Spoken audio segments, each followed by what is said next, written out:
Será que você consegue identificar uma pedra preciosa no meio dessas pedras comuns? Será que você consegue ver a diferença de uma pedra preciosa colocada no meio de pedras mais comuns, pedras de rio, pedras de areia de construção, beira de estrada? Essas aqui são pedras comuns, mas aqui no meio tem pedras preciosas. Eu quero saber se só olhando você é capaz de identificar e diferenciar quais são essas pedras preciosas. Talvez na natureza não seja simplesmente tão simples identificar qual é a pedra preciosa. Então seja bem-vindo a mais um vídeo do canal Pedras e Achados. No vídeo de hoje eu quero mostrar para vocês como identificar um tipo de pedra preciosa no meio de pedras comuns, pedras de rio. Aqui sim tem pedras preciosas e eu vou molhar e vou colocar num outro local para ficar mais fácil da gente identificar essas pedras.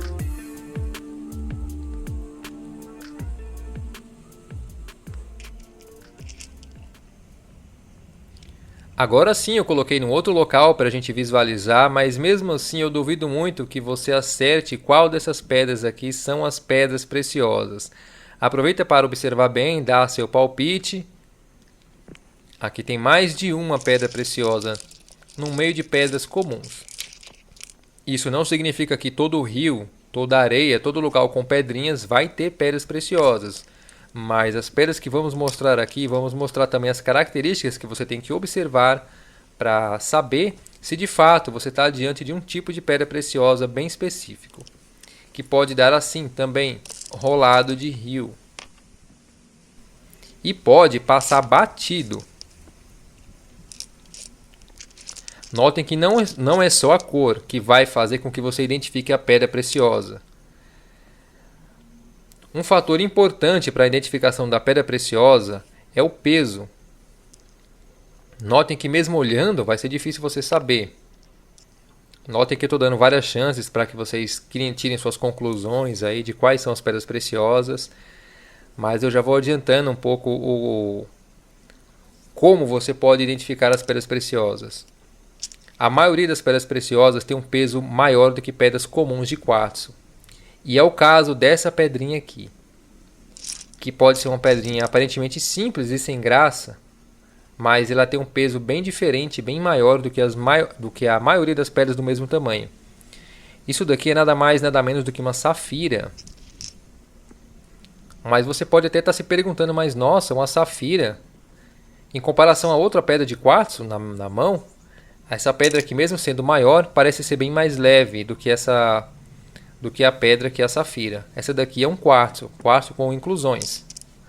E eu já vou mostrar porque essa outra pedra aqui é uma safira. Primeiro que ela é bem mais pesada. A safira faz parte da família dos corindons, que são a segunda pedra mais dura que existe. Os corindons formam safiras e rubis. Os rubis são vermelhos e roxos, e as safiras podem ser qualquer outra cor. Eu vou tirar aqui todas as pedras que são especiais aqui do meio. Notem que não tinha poucas pedras. Todas essas pedras que eu estou separando são os corindons, que são as pedras que formam os rubis e as safiras. Olha só, essas pedrinhas aqui são pedras especiais. E essas outras são pedras comuns. Note como nem sempre é tão simples identificar uma pedra comum. Aqui eu tenho um jaspe, uma pedra bem mais leve. São pedras até bonitas, mas pedras comuns. Já que eu tenho um corindon, que são pedras pesadas, um jaspe, um quartzo tem densidade de cerca de 2,6 a 2,8. Já os corindons podem ter densidade de 3,5 a 4, dependendo da cor da pedra. São pedras bem mais densas e pesadas, e mais duras também. E por isso elas ficam com um brilho meio metalizado na superfície da pedra. Aqui elas estão molhadas ainda. Mas mesmo com a pedra seca, você vai notar que ela tem um brilho meio ceroso diferenciado. Mas essa não é uma característica que vai fazer você identificar uma pedra preciosa. Não é o brilho, não se encante com brilho. Primeiro, eu já falei do peso, então a gente já nota segurando na mão que essas pedras têm um peso diferente. Elas são mais pesadas para o tamanho delas. Essa daqui, olha só, já tem um tom meio roxo, meio puxado para o rosa. Isso daqui já é um rubi. Já pode ser considerado um rubi por conta da cor. A diferença entre o rubi e a safira é praticamente a cor, mas são o mesmo tipo de pedra.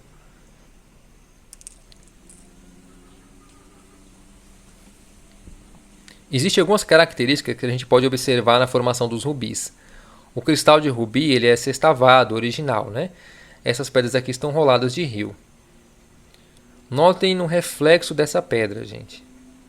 Nós conseguimos notar certas estrias parecendo uma marca de um tecido, indo nas duas direções, fazendo certas encruzilhadas na pedra. Ele tem um reflexo que parece um pouco com 3D. Isso não vai acontecer em todas as pedras, mas isso é uma característica muito marcante de rubis e safiras. Isso no caso de pedras roladas de rio. Olha só, isso daqui também é outra safira rolada de rio. Mas ó, notem que ela forma esse desenho diferente na pedra. Não vá confundir com a ágata, porque a ágata tem listras, mas listras paralelas. Aqui a gente vê um desenho em forma de hexágono se formando aqui. É um desenho bem definido. Isso aqui é uma marca da formação do cristal bruto ainda. E aqui eu tenho um pequeno rubi, só para a gente comparar. Esse aqui já é um rubi, nós já conseguimos ver bem a cor dele, bem destacada. É o mesmo tipo de pedra, o mesmo tipo de material. Esses materiais, inclusive, foram achados por um inscrito aqui do canal. Inclusive, ele tem esse material para venda. Olha só a comparação entre um jaspe e um rubi, a diferença de cor. Então, ele tem esse material para venda, caso alguém tenha interesse em adquirir, para ter uma amostra, para ter um comparativo ou para ter na coleção. Vocês mandam mensagem lá no Instagram, pedras.achados, que eu passo o contato desse amigo que mandou para a gente essas pedrinhas aqui. E ele tem para vender, para que você possa ter na coleção, para comparar com outras pedras. Porque quando você segura a pedra na mão, você nota que a diferença das pedras de quartzo é grande. Você vê que não são as mesmas características. Você sente uma pedra bem mais dura e bem mais densa na sua mão. Talvez assim no vídeo pareça tudo muito igual, mas a partir do momento que você segura a pedra na mão, você vê que é um material diferente. Esse tipo de desenho, esse tipo de formação, olha, esse tipo de reflexo hexagonal é um detalhe muito delicado para a gente observar nas pedras, que talvez não seja fácil de identificar, porque praticamente a cor é uma cor comum. Apesar de ser uma safira, não é uma safira de alto valor, porque ela não tem uma cor muito boa, muito transparente, mas não deixa de ser uma safira. Olha só, em comparação com o quartzo, a gente não consegue notar as mesmas características, mas nem de longe. Um quartzo é completamente diferente, mesmo os que têm vários desenhos ou inclusões, se tornam pedras bem diferentes, ele não forma esses frisos, esses desenhos nas pedras. Então essa é a característica da safira. Esses frisos, esses detalhes têm que ser observados bem com calma, bem de perto. Às vezes um teste de densidade é bom para poder tirar as dúvidas.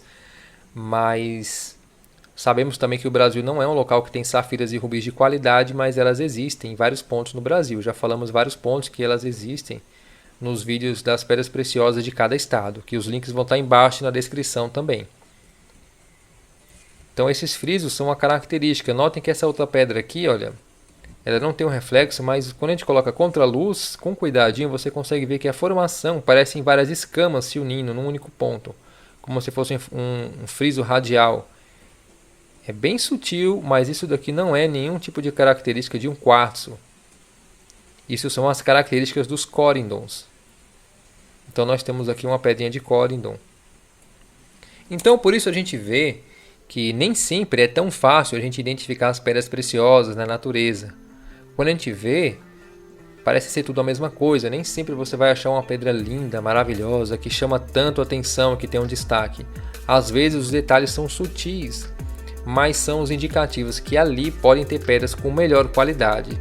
Nem sempre as pedras mais bonitas aparecem primeiro. Então vale a pena ficar atento. Eu quero que você também coloque as dúvidas de vocês aí embaixo nos comentários, que em breve eu vou estar respondendo vocês. Então, gente, espero que esse vídeo tenha sido útil para vocês. Nos vemos no próximo vídeo. Valeu e até mais!